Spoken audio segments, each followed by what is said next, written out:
Hey, what's up everybody? It's F-Baby again. I'm back with the best route in a zone series. Today we're looking at Northern Elsewhere. We're going to be in the southern part of Northern Elsewhere. Very confusing to describe. We're going to start at the Temnar Temple Way Shrine, and we're going to work our way down to the Scar's End Way Shrine, basically grabbing everything along the way. This is a pretty good route for Ancestor Silk and for runestone farming. There are also a lot of alchemy nodes along the way, so that's what we expect to find most of. It's not particularly great for ore or for any other resource. Well, I guess it's fine for wood, but there are better places to get wood. Anyway, this is less of a precise route and more of kind of a general run down this road and get all the stuff that you want as you run down. It's also where you'll find a lot of fishing if that's where you're interested. I think actually almost maybe all the fishing happens here. No, you can fish up near the first city in this zone. I don't remember what it's called, Riverdale or something. But anyway, this is a pretty easy route. It's got a lot of enemies along the way. It is not necessarily a unknown route, but people just don't farm out here that much, mostly because it is long and the days in which crafty alfiques is valuable is like long over. So you won't find very many other farmers out here. I would say that during an Elsewhere event or a Explorer's Weekend, you're more likely to find people out here. This is not some place I would necessarily go, but I'd check.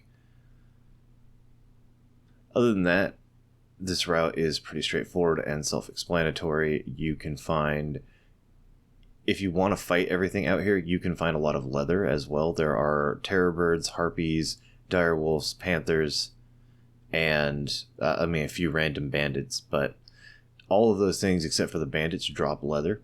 So you could, if you wanted to, fight everything along the way and get yourself a bunch of leather in the process as well. As you know, I don't particularly like to farm leather out here. I have my own spot. You can check out my old video on that to find where I farm harpies.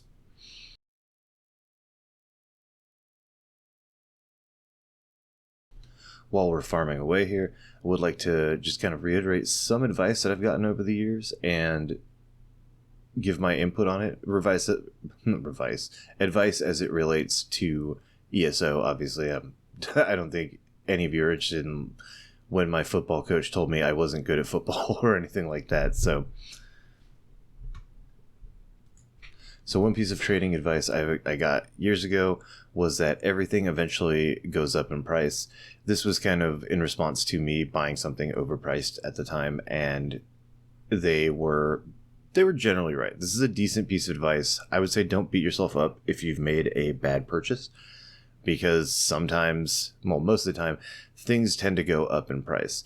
This last cycle, and when I say cycle, I mean from expansion launch to next patch, we haven't seen as much growth in prices. It's possible that we are hitting a point where what things cost are what they're going to cost, but I really doubt that. I think what's much more likely is that Diablo 4 and other games have kind of attracted players' attention. We saw a similar slump when New World came out. Eventually, some players do come back to the title. And as players come back, the demand for things increases and prices go up. They also tend to be players who have played for a while who are just tired of the game, so they have gold stocks and they just catch up quickly by dumping money. That increases everybody's prices, etc. This next one's less a piece of advice and more something I think people don't realize.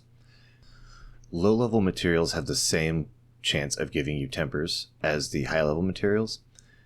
I think that people don't understand that, and therefore they think that, oh, pewter is worthless and I need to only farm platinum, or there's no point in farming at a low level. There's absolutely a point at farming at a low level. Something I touched on a couple weeks back, or a couple videos back anyway, is the idea of farming with your skill lines decreased to find lower level materials. I think this is still a valid strategy. There is a dearth of materials on the market for things in between CP or level 50 basically and CP 160. Those 4 or 5 like skill steps in there are always in demand. And I might actually just do that. Maybe this week, instead of doing a flipping video on Friday, I'll do a D-level video and show what it looks like. I know there was a question on a different video about why they're only seeing jute instead of ancestor silk. So maybe it'll be worth doing a whole video on. Actually, yeah, that's probably what I'm going to do. Anyway, we've come to the end of our route. From here, once we're at Scar's End Way Shrine, you can make a choice. You can decide to run back the way we just came, except to go on the other side of the road. There are quite a few resource nodes over there, not as many enemies. It will take you another 15 or so minutes. The other choice that you can do is you can just teleport back to Temnar Temple. This route is long, so mostly resources have respawned. You should be able to get close to the same amount of resources as you run back down, if that's what you choose to do. But as you can see, this route, like I said, was good for Ancestor Silk, but had a little bit of everything. We found a Kuda, which boosted up our total profits. But all in all, this is a pretty good general route.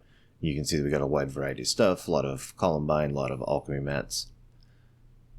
And that's it for this installment. Thank you guys for watching. If you found this video helpful, please give it a like or subscribe. If you didn't, feel free to let me know in the comments what I can do better for you.